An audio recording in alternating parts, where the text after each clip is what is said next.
Komite 1 yang saya hormati Bapak Ibu dari pendamping desa yang sudah hadir dan anggota DPD dari Jabar dan Kesekjenan. Bagi saya pimpinan ini harus kita tanggapi secara serius. Bagi saya ada dua definisi. Yang pertama, aturan ini kalau terkait dengan kebijakan yang tidak bersifat tupoksi pembangunan itu mungkin bisa kita delay. Tapi ini bicara tentang sisi kemanusiaan dan hidup.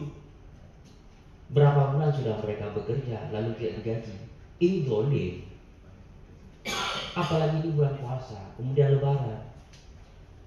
Zalim sekali. Dan ini saya pikir kita harus secara kelembagaan komite menyurati 5 kami audiens dengan Ombudsman dan tanggal 7 kami audiens dengan Komnas HAM. Kami juga telah berkirim surat ke KSP dan juga ke Sekretariat Kabinet serta Bapak Presiden Prabowo. Harapan kami melalui momentum yang sangat